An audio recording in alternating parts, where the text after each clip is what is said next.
Hello guys and welcome back to another lecture. It's been a while and tonight or today I'd like to present you Frankenstein Dracula variation.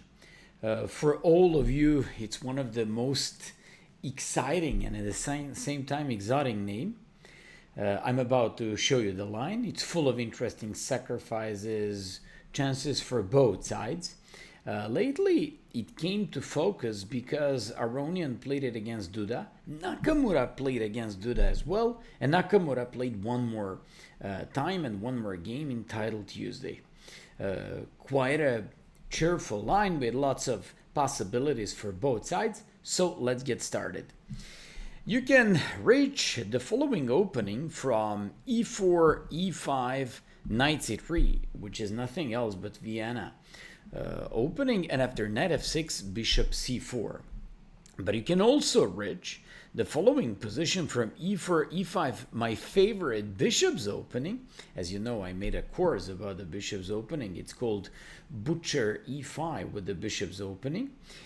And after like e4, e5, bishop c4, knight f6, you know my two approaches from my Chessable course, bulletproof approach with d3, which is extremely solid and in my opinion the best.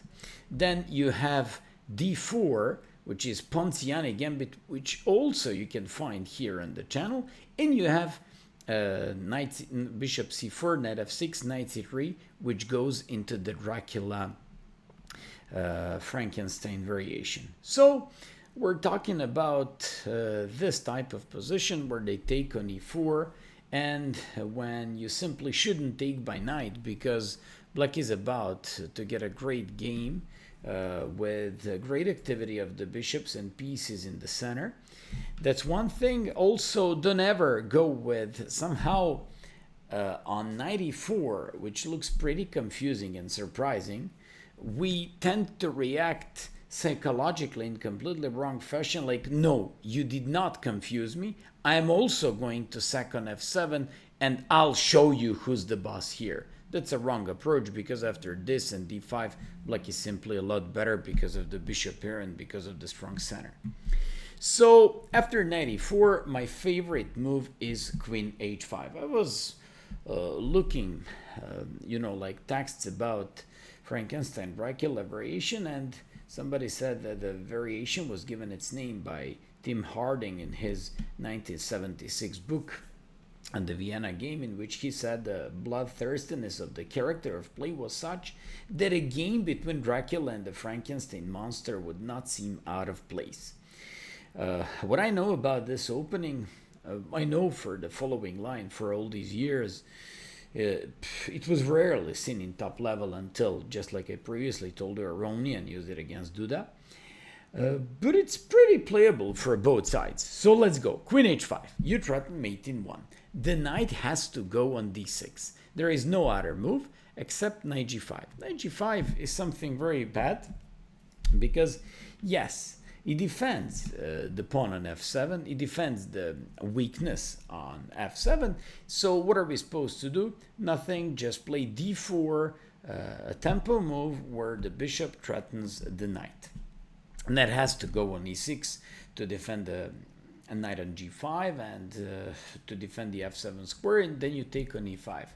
In position where the knight stands pretty unhappily placed on e6, because usually the best place for the knights in chess are f6 and c6, where we go like 3 already pieces developed, bishop c4, knight on c3, and queen that can hardly be kicked away without weakening the dark squares. Definitely, I think that white is already better in this position. And in knight c6, I would just play knight f3, bishop a3, followed by long castle, h4, knight g5, d-file is mine, jump with the knight on d5 and kill this guy. If d6, just take, play knight f3, you just have to carry on with the development of your pieces. I'll show you a game of mine, because whenever I'm about to make a video, I play a couple of games. And the following game was with the bishop g5. Preparing for this lecture, I just realized that I played the best move, bishop g5. At the moment when I played bishop g5, it was purely for tricky reasons. I was expecting Of course, f6 just weakens the light squares and places the king on g8 under the pin. I realized that the bishop e7 would be bad because of rook d1, that's why I played it. Well, at the same time I say, okay, if knight g5 would happen in the game, I'm gonna be threatening both f7 and h7 pawns. And I played knight g5, threatening both h7 and f7. My opponent went for queen e7 and played relatively logical move h6. Bishop f5 doesn't work because you just play knight f7 and then the queen is about to take this bishop and that's the end of the game. So he played h6. I very much like my king on f1 because it looks weak, but it gives me rook e1 at certain moment. Here I went for the knight f7. My opponent went with this and I played rook e1. And the game lasted for 2 more moves. He played queen f8. I played bishop f7. And when he captured, I played rook e8. And just like you see, I won a very simple game against 2650 guy on one of the sides. And if they go with king h7, you play queen f7. If they go bishop f8, you trade the queens off and take on c8. You're up an exchange and up a pawn as well. Also, you have a fantastic active rook and you're about to get another pawn on c7. This is why practically only move after queen h5 is knight d6, but there are like a whole bunch of negative reasons for placing the knight on d6 in position like this. Simply, when you have the knight on d6, it blocks the bishop on f8. You can't play d5 any longer, or you just have to do lots of other concessions and things in order to do it. And by the way, the only good thing is that at the moment they at least attack this bishop on b3. After bishop b3, knight c6. I also teach my students to play e5, and those who I teach them how to play against Frankenstein Dracula system. It's a very simple thing and approach here. I always tell them, play bishop e7. But before that, I just have to tell you, you can play queen f6, bringing the queen into the center, defending f7 because of knight e5, threatening that queen on f6 and pawn on c7. And if you go back, queen e5. And then they just fall apart and you're winning. They can play c6. Why? Simply because you just go with the deflection, well-known method of removing the defender here. Knight on d6 defends the pawn on f7. So basically when you play knight e4, they just have to, for example, they're completely lost. They're completely lost because they cannot stop knight d6 followed by queen f7. One guy played a pretty comic way of, and like tried to defend himself, knight bishop c4, d5, but then you just cold-bloodedly, like move your bishop back and you say, okay, buddy, but you can take my knight on e4, right? Because queen f7 will be mate.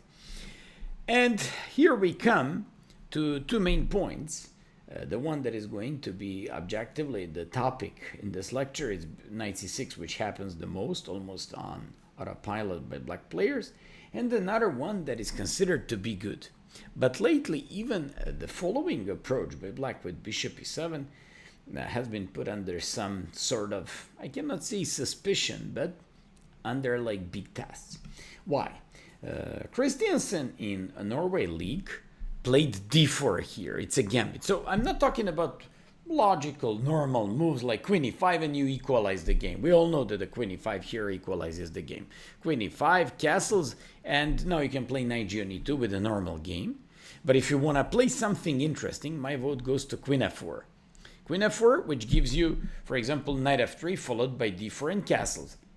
And when they play bishop g5, harassing this queen with tempo, you just bring the queen here, then you play knight g on e2, and after knight c6 castles. I believe that the following position should still be tiny bit better for white because of that pretty badly placed knight on d6, and consequently the bishop on c8 also doesn't seem to be working. So that's why I'm telling you, if you want to play logical things here, play queen e5 castles and knight g on e2, play queen e5 castles and queen f4. But if you want to play something interesting, go for d4 that Christiansen did against pretty good IM Austin stud. So he played d4, he takes knight d5, threatening that bishop. c6 captured, knight e2, knight e4, castles d5, he captured, and just like you see, he kept on continuing and developing his pieces with the bishop pair, with a relatively good game. As far as I'm concerned, okay, being down a pawn, white had, in my opinion, absolutely fine compensation for the given material. So I'd be willing to try this out. Few weeks ago, I saw and found a game between Aronian and Duda. So after bishop e7, Aronian played King's Gambit approach with f4. I enjoy these kinds of things. Duda captured on f4 and Aronian played d4. And now you can really see that his approach went a little bit crazy, but it's absolutely fine because he just put the queen back on h3, played long castle, defending the pawn on d4, and went d6, hoping for some x-rays on the queen, then g4, kicking the knight away with g4, protecting the queen, and afterwards bishop h6, hoping for some sort of attack, knight d5 here, c6, he captured the bishop, and in full control of the game in the dark squares, Aronian managed to win this game eventually. I very much like the following, the previously seen approach by white. I like white's control of the game. It's well controlled. I find it even pretty attacking most of the time. And that idea with f4 looks like something very new and something very interesting. So once again, this was the game from 2023. Finally, those who play against you, I absolutely have no problems, no doubts to believe that most of these guys will play knight c6. And there we go. We're just on the Frankenstein, Dracula filled, like this is like one of these tabia positions, one of the most interesting positions in the whole lecture. So you just go with the knight b5. You just want to remove a strongest defender. Otherwise, it's a very weak knight because it blocks the bishop on f8 and even the bishop on c8. So knight b5. They can't take on b5 because queen f7 is mate, and they have to go g6. Look at this. I found in the database queen e7 loses to knight c7. King e7 trying to take by king, boom, d4 and bishop g5, and he's just fallen apart. Queen f6, knight c7, and take on a8. Knight b5, you just deliver checkmate. There is literally only one move for black, and it's g6. And when they play g6, once again, just like in Patzer's opening, by the way, I'm about to publish out my new Chessable course about the Patzer's opening, so get ready. And just like in Patzer's opening, you bring the queen back to f3 and keep on threatening mate on f7 or pressuring the f7 square. They're kind of forced to play f5. And now you play queen d5. Once again, you're threatening to take on d6 and deliver checkmate on f7. Here, they have to play queen e7. Those who go for queen f6, you just go knight c7, take on a8, and they play b6. At the moment, we're up a pawn. We're up up a rook, and you don't have to be so surprised if your opponent goes with this, because maybe most of your opponents will be very confused and maybe even demoralized, like they're down a rook and they should resign every single moment. But it's not like that. You just have to know that the real game begins now. And that's why I told you in the beginning of this lecture, with the mutual chances most of the time. So after b6, you always put the queen back on f3. And when they go with bishop b7, you play h4. The idea of h4 is to go with d3 and to threaten bishop g5 with tempo. So when they play h6, you play knight e2, develop another piece with tempo. By the way, they can never move this knight anywhere because the bishop is hanging at a moment. So when they play bishop g7, bishop d2, rook e8, bishop c3, now your three minor pieces just have like they're well placed and they have like pretty good control of the game. So when they play bishop b7, you just play bishop d5, opposing that pretty good strong bishop on b7 with our bishop on d5. I believe looking at a game like this, white is absolutely fine and white has a full control of the game. After like queen d5, queen e7, that's the only move according to theory. So if you ever played against someone who willingly goes into the line with the knight e4 and who opts for Frankenstein Dracula system, you just have to be ready for the following complications. So you take on c7, you take on a8, you play d3, and you play h4. Very similar to the previous line here, with one difference. You're not going back with your queen on f3, at least not yet. If they allow you to play bishop g5, you should never miss it. I mean, if they allow you in terms of bishop g7, if you keep on exchanging pieces, it's like a very good thing. So here, white captured on b6. He was up an exchange in the pawn. That's too much. And you gotta be a, I don't know, tactical monster to be able to come up with something. And objectively speaking, all these lines, even according to top engines, are considered to be better for white. So after queen f3, e4, threatening the queen, kind of wants to open up the king, threatening on b2, but after you play queen e3, queen b2, queen b6 with check, rook d1, solidifying himself, just like you see, white absolutely had full control of the game. He was up an exchange in the pawn, and you don't have to be bishop d5 opposing the bishop on b7, king g1, rook b1, and this guy resigned. I'm showing you a game in correspondence chess because those are absolutely fine games without blunders, with relatively good moves on both sides, and just like you see, black cannot do much in these games. If h6 to avoid bishop g5, which could be a very logical continuation by most of your opponents, queen f3. Once again, at the moment you're up a rook, so when they play knight d4, queen goes on h3. Why on h3? Well, we don't want to give them f4 with tempo. We don't want to give them something else with tempo. Queen goes on h3, and when they take, you kick the knight away. If they take, we're happy. If they take, we're happy because the A file is going to get open. And not just that, they now have to treat another weakness, pawn on a7 with tempo. And when they do it, they lose the tension of the game and they lose the initiative. So they have to go knight a6. Now they're just trying to take advantage of some knight f4 if possible. You play knight e2, a very lovely move because it just puts the knight in front of the king, so the x-rays are not that strong anymore. Bishop g7, bishop d2, knight c5, bishop c2, rook d8, castles, queen a6, king b1, bishop c6, rook h2, e1.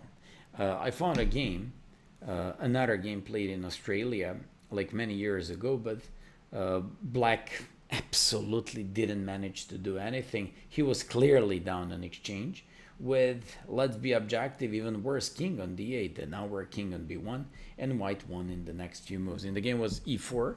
He tried to create some mess on the board, d4, knight a4, d5, what a lovely tactics. If you take by queen, then it's going to be check and the queen is gone.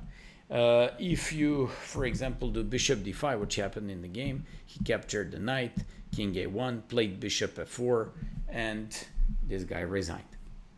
So, all things considered, after you play bishop g4, threatening bishop g5, they just have to go for nothing else, but only move according to the engine, it's f4.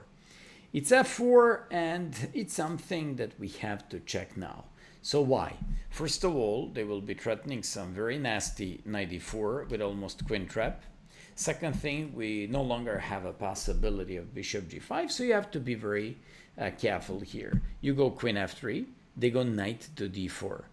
In my opinion, one of the better approaches by black could be bishop h6, hoping for e4. I remember analyzing game of my student who played a game like this against someone, and he played something like bishop knight d4 queen g4, but a little bit later about that game. So bishop h6 to defend this pawn on f4 so he can break with e4. You play bishop d2, knight d4, queen g4, e4 and castles. After a3, f takes, knight b3, f takes. Here you play rook to d2.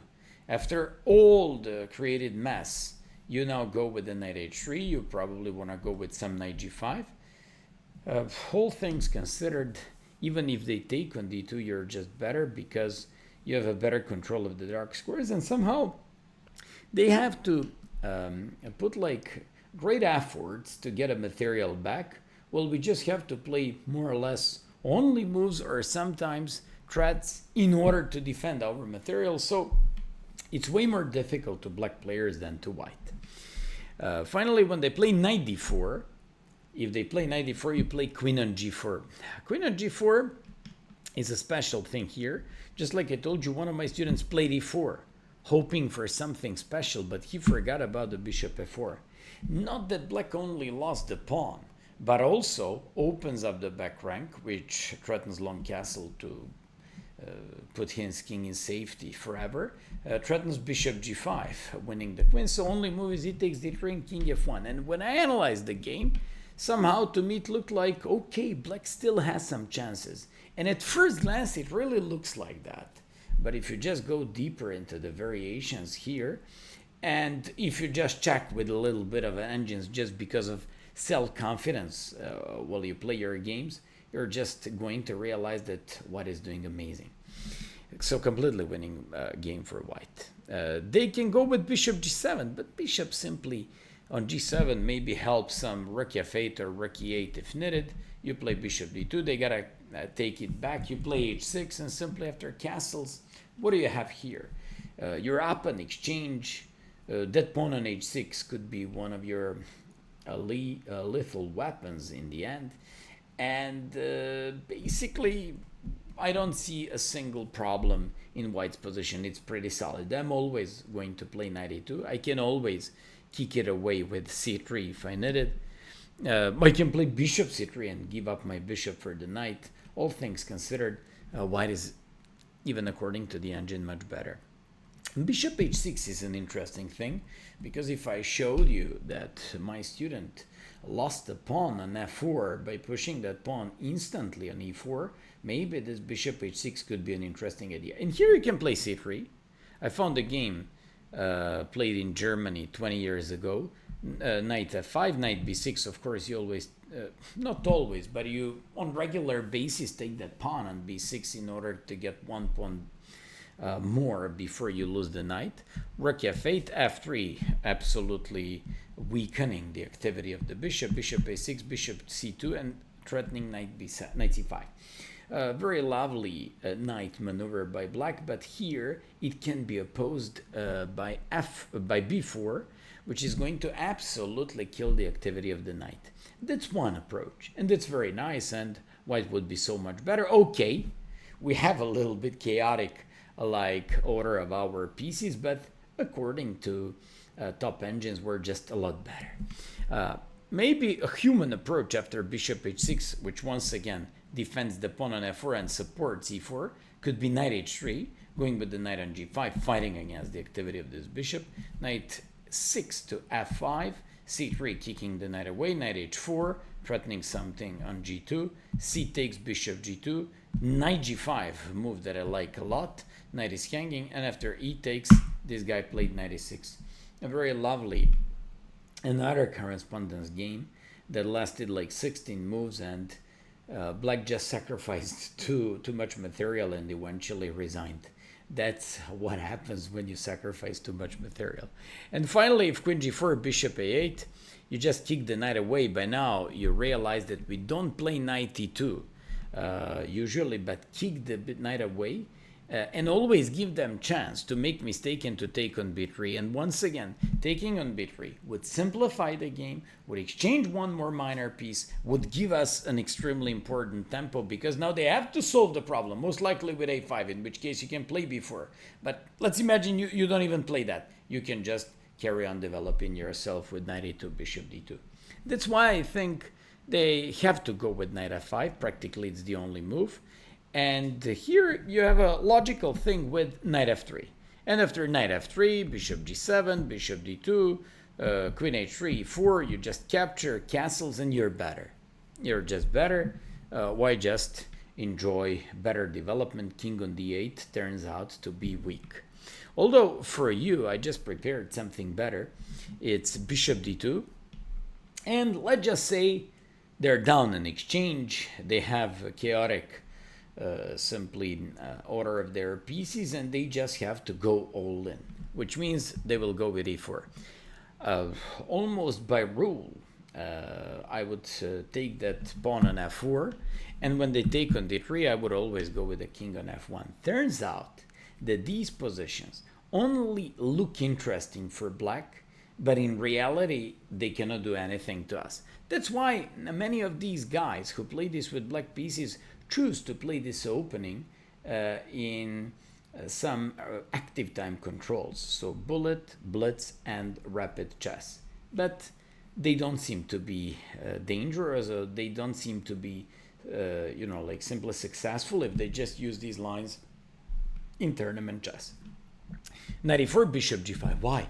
Because we're up in exchange, so let's carry on exchanging pieces. Here, exchanging bishop for the knight is not a big deal. Even though the game is open, we're up in exchange and we're happy to carry on exchanging pieces. After knight g5, I go and take my queen and sending a message, baby. I want to exchange as much as I can. So after bishop h6, queen e7, take a look how well white played this position. At first glance, it once again looks like, okay, black has some sort of activity, bishop pair, maybe knight that can jump here, rook f8, king is here. Oh my goodness, they have this pawn. And if you look like that, at first glance, it really looks like, this is not so easy. But take a look at this game. He won this game in like 6 moves. Brilliant execution by white. Played rook h3, going after the pawn. The guy played d2. Looks logical, like one rank forward. He's just one square away from being promoted. So, boom, g4, kicking the knight away with tempo. Knight cannot go anywhere on these critical squares, so went on d6. The guy said, hey, do something with your bishop. It's not going to be that active. Bishop g7. Aha, your pawn is mine. So after h6, rook to d2, knight f5, because he was threatening rook e3 to win the knight. Knight f5, bishop d5, sending a message, okay, you're mine. I'm happy to keep on exchanging. There I played bishop c6, captured, and played rook to d3, bringing the rook down and winning against the king. Another nice correspondence game between Langland and Kellner, played many years ago, but doesn't matter. The quality of the game was just nice.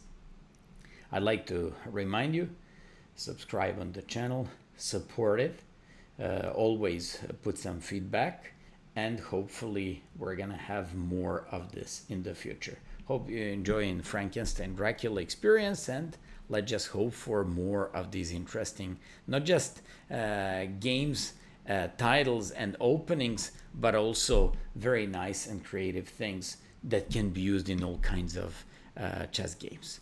Have a good one and see you next time.